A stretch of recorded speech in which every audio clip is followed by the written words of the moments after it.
Hello guys, welcome back to the channel, and in this video we are going to learn about the JSON files in R. So JSON file stores the data as text in human readable format, and the JSON stands for JavaScript Object Notation. In R we can read the JSON file using the RJSON package. Okay, we can use the RJSON package. Okay, so let's check what is the JSON file. So we have the JSON file here. If you want the JSON file, you can copy it from any web source, or you can click on the description below. Okay, let's open it.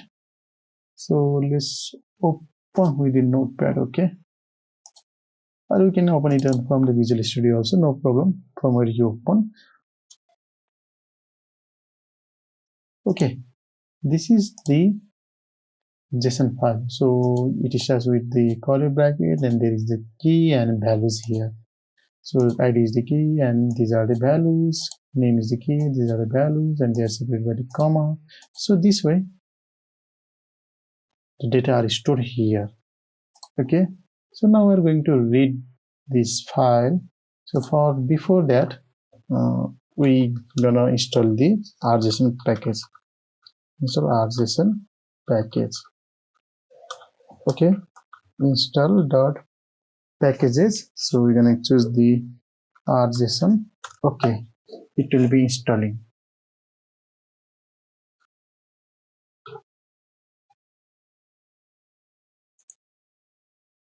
So we can see the RJSON is installed. Now let's check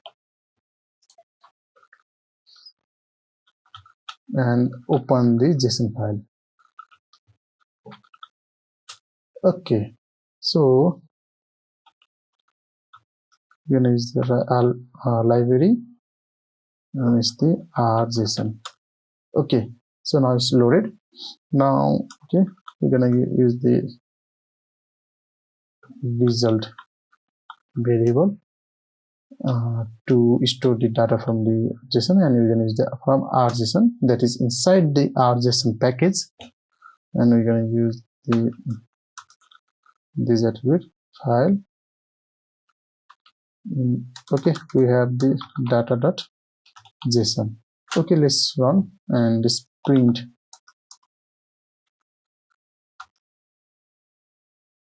result. Okay, so the same files that were in the JSON are now displayed here: ID, name, salary, start date, and department. Okay, we have seen this. So now this is the JSON file, and for now we'll be converting into the JSON to a data frame. Okay, for this we're going to use this simple one, JSON to data frame. Okay, we're going to use this, and we're going to use like this as data.frame, and we're going to give the value. Okay, now let's print JSON data frame. Okay, enter. So this is the way we convert the JSON into data frame. So if you change it into data frame, we know we can do the various operations we have already done in the CSV file. Okay, this much for the JSON file.